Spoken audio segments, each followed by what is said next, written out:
3학년 친구들 안녕하세요. 미술 수업 시간입니다. 오늘은 미술 11단원 미술 작품과 미술가 탐구하기에 대해서 배워보도록 하겠습니다. 미술 작품과 미술가 탐구하기. 여러 가지 미술 작품과 미술가를 살펴보고 미술에 관심을 가져봅시다. 11단원에 나오는 용어는 미술 작품, 미술가, 모빌, 실크 스크린이라는 단어가 나와요. 미술 작품은 미술 창작 활동으로 만들어진 제작물을 말합니다. 미술가는 미술품을 전문적으로 창작하는 사람으로 화가, 조각가, 공예가, 디자이너 등이 있어요. 모빌은 가벼운 쇳조각이나 나무 조각 등을 가는 철사나 실에 매달아 균형을 이루게 한 것으로 움직이는 조각이라고도 합니다. 실크 스크린은 판화 기법의 하나로 판이 완성되면 단기간 내에 수십 장을 찍어 낼 수 있어요. 11단원에서의 안전과 관련된 내용은 미술 작품은 함부로 만지거나 다루어서는 안 된다는 거예요. 인성과 관련된 내용은 미술 작품을 소중히 하는 마음을 가지는 겁니다. 체험. 미술 보물상자 열어보기. 미술 작품을 만나보도록 하겠습니다. 보물상자 속 다양한 미술 작품을 만나봅시다. 생각 열기. 내가 알고 있는 미술 작품에는 무엇이 있나요? 우리 친구들이 알고 있는 미술 작품에는 무엇이 있나요? 여기에 한번 적어보세요. 유명한 모나리자 그림을 알고 있는 친구도 있을 것 같고요. 여러분들이 알고 있는 미술 작품을 적어보세요. 여러분들이 책에서 본 미술작품 또는 TV에서 본 미술작품 또는 실제로 전시회에 가서 본 미술작품 등을 적어보면 좋겠습니다. 자, 여기에 미술 보물상자가 있습니다. 이 보물상자 속 미술작품에는 무엇이 있는지 살펴보도록 할게요. 먼저 첫 번째 작품입니다. 이 작품은 세잔이 그린 그림이에요. 폴 세잔이 그린 그림이고요. 프랑스 작가입니다. 1839년도에 태어나셔서 1906년도에 돌아가셨 분이에요. 세잔이 그린 그림의 이 작품의 제목은 우유주전자와 과일 정물이라는 제목의 작품입니다. 캔버스에 유채로 그렸고요. 세로 45.8cm, 가로 54.9cm 크기의 작품이에요. 1904년도에 만든 작품입니다. 세잔은 주제가 되는 자연물을 자신이 배치하고 싶은 대로 구성하여 직접적인 관찰을 통해 그리는 정물화를 좋아하였습니다. 그래서 자신의 스튜디오에 있는 실제 사물들을 배치하여 그린 정물화로 유명합니다. 이 작품의 제목은 우유주전자와 과일 정물이잖아요. 우유주전자는 어디에 있을까요? 우유주전자는 여기에 있습니다. 이게 우유주전자고요. 과일들은 이 밑에 있는 것들이 과일이 되겠죠. 우리 친구들 보기에는 세잔이 어떤 과일을 그린 것 같나요? 선생님이 보기에는 사과를 그린 것 같아요. 그리고 여기 테이블 위에 우유주전자와 과일, 그리고 과일 접시도 그리고요. 그리고 여기에 잔도 그려 넣었습니다. 두 번째 작품은 로댕의 생각하는 사람입니다. 로댕이 생각하는 사람입니다. 로댕은 프랑스 사람이고요. 1840년에 태어나셔서 1917년에 돌아가셨습니다. 이 생각하는 사람은 청동으로 만들어져 있고요. 세로가 207cm, 그리고 가로는 130.2cm, 높이는 140.3cm의 작품이에요. 로댕이 생각하는 사람은 지용문 위에 높은 위치에 배치된 조각상으로 어깨와 팔 부분의 비율이 다리보다 상대적으로 크게 구성이 되어 있어요. 여기 보면 이게 어깨와 팔의 길이가 상대적으로 다리의 길이에 비해서 좀 크게 구성이 되어 있는데요.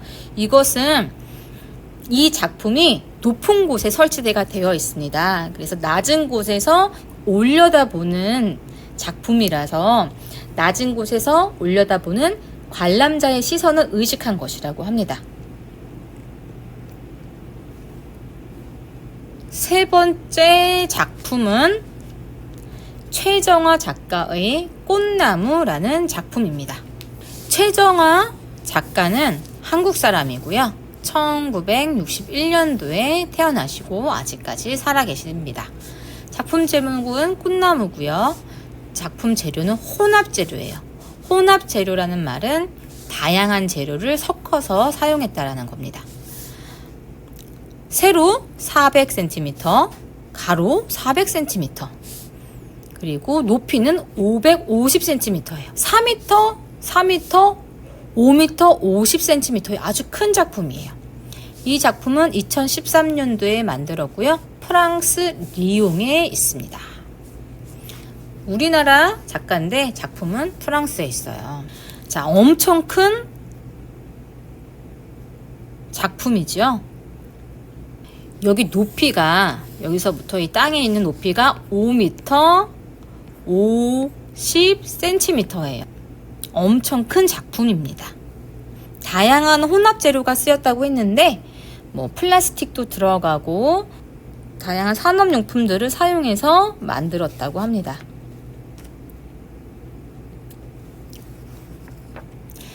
여러분들이 아는 꽃들이 여러 개 보이죠. 핑꽃, 장미꽃도 보이고요. 나팔꽃도 보이고 여러 펜지꽃도 보이고 해바라기 꽃도 보이는데 다양한 꽃들을 모아서 나무 모양으로 만든 작품입니다.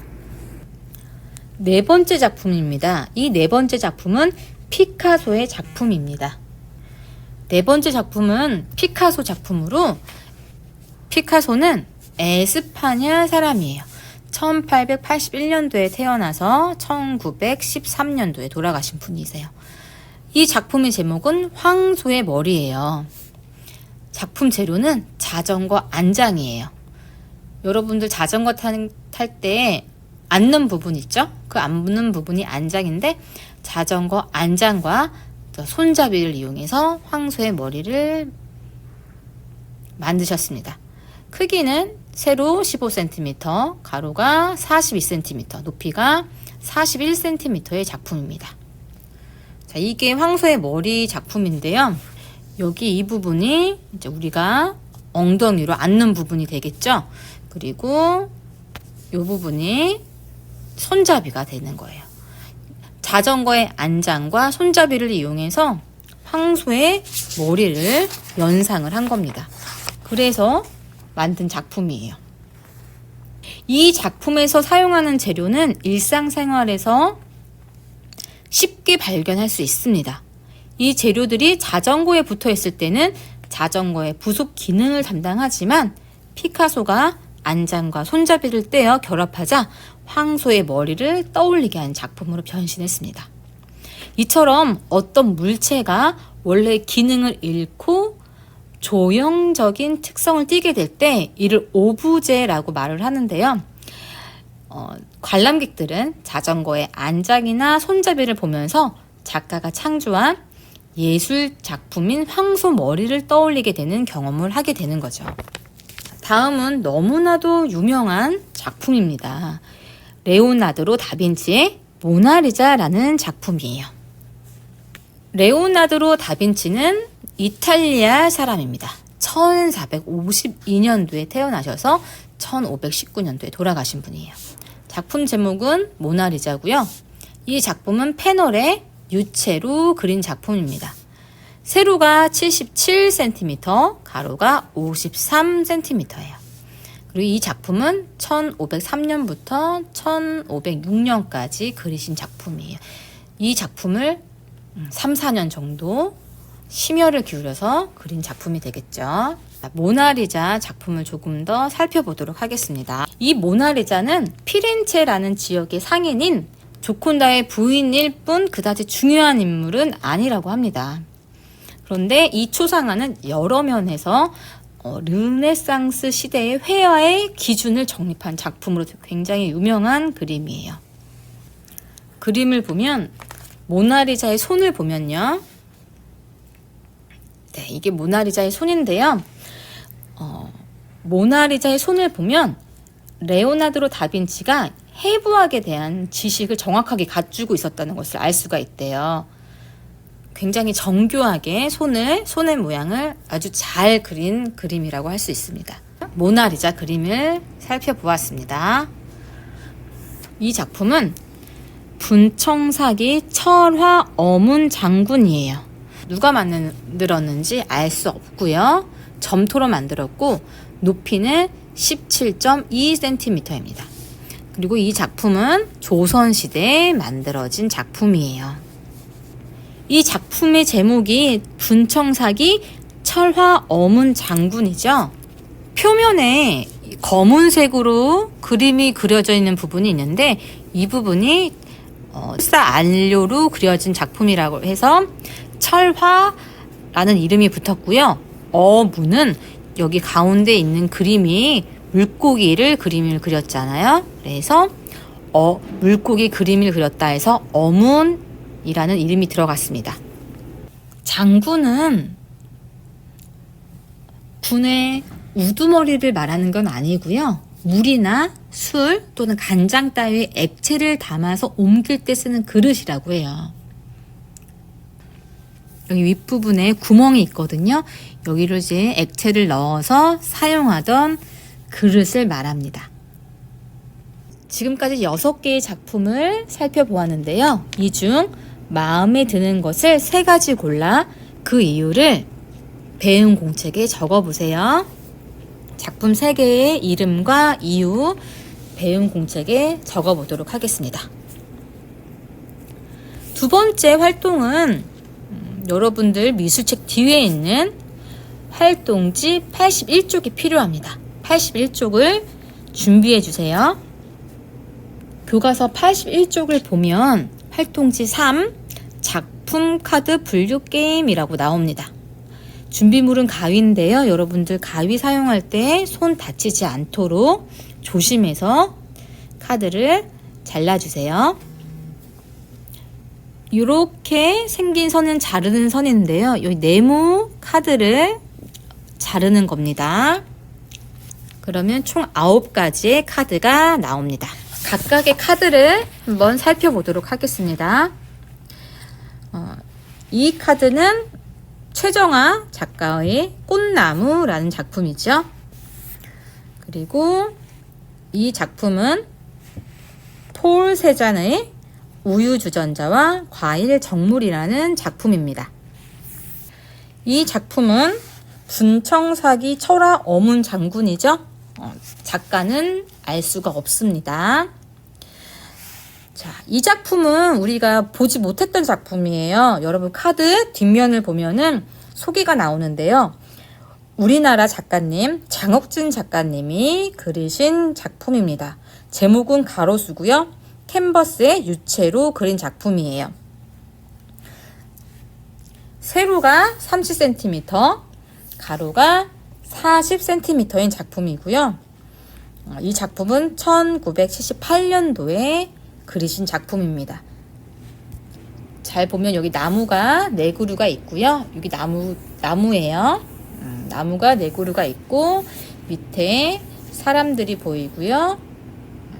그리고 동물도 있습니다. 나무 위에는 이렇게 집들도 있어요.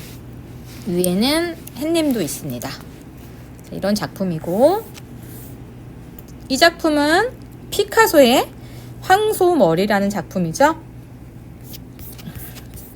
이 작품은 우리가 보지 못했던 작품인데 너무 유명한 작가 반 고흐가 그린 별이 빛나는 밤이라는 작품이에요. 반 고흐는 네덜란드 사람이고 이 작품은 캔버스에 유채로 그린 그림이에요. 여기 보면은 지금 선생님이 가리키는 여기가 달이고요. 제목이 별이 빛나는 밤이잖아요.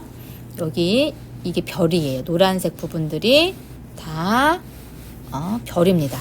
그리고 여기에는 아주 커다란 나무가 있고요. 여기는 여러 집들이 보이는 별이 빛나는 밤이라는 작품이에요.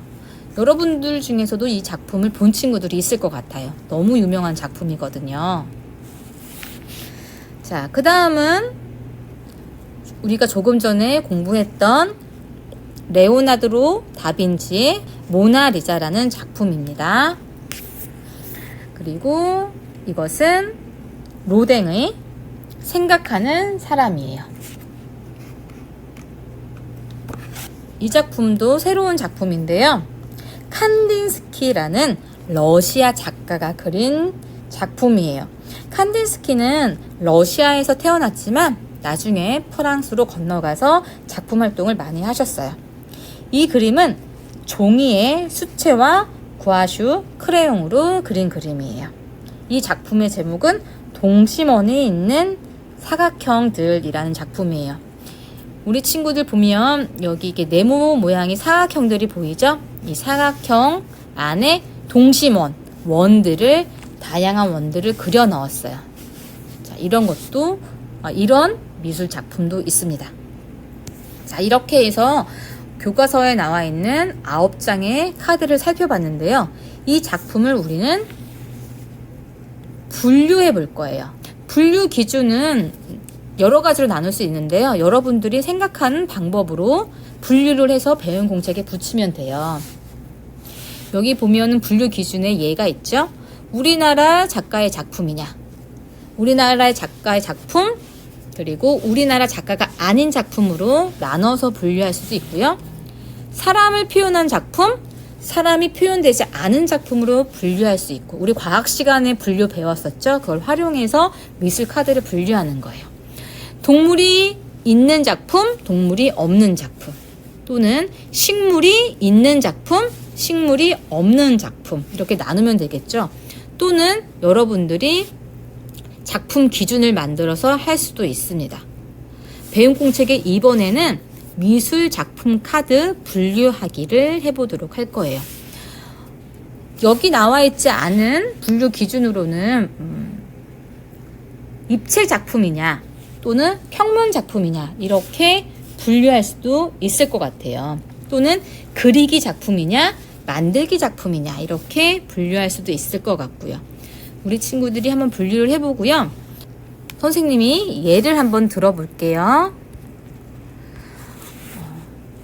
여기에 있는 식물이 나타나 있는 작품으로 한번 분류를 한번 해볼게요. 식물이 나타나 있는 작품은 먼저 이 그림이 되겠죠. 꽃나무, 작품 제목이 꽃나무잖아요. 꽃나무는 식물이죠. 그래서 꽃나무, 이 작품은 식물이 나타나 있는 작품. 별이 빛나는 밤에도 식물이 있죠. 여기 있는 이 부분이 선생님이 나무라고 설명을 해줬어요. 그래서 별이 빛나는 밤이라는 작품에도 식물이 나타나 있습니다. 그리고 모나리자에도 식물이 있어요. 물론 사람도 있지만 여기 뒤에 보면은 여기 나무들이 멀리서 나무들이 보여요. 식물이 나타나 있는 작품이에요. 그리고 여기 과일 있죠? 폴 세잔의 우유주전자와 과일 정물. 과일도 식물이죠?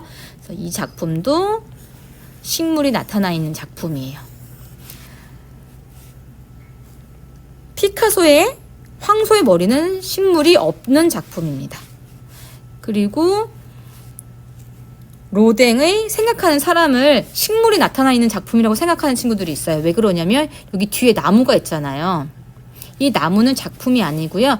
요 청동 작품만 봐야 돼요. 이 청동 작품에는 식물이 없어요. 사람이 있죠. 그래서 이것은 아닙니다. 그리고 분청사기 철화 어무 장군에도 식물이 없어요.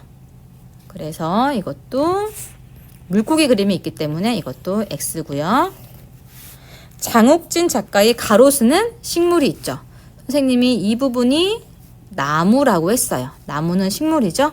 그래서 식물이 나타나 있는 작품에 해당이 됩니다. 그래서 동그라미. 칸딘스키의 동심원이 있는 사각형들은 식물이 없죠. 그래서 X.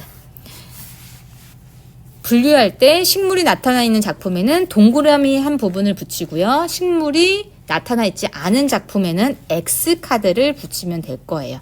이런 식으로 기준에 따라 작품을 분류한 뒤에 배운 공책에 붙여보세요. 오늘 미술 수업은 여기까지 하도록 하겠습니다. 다음 시간에 만나요. 안녕.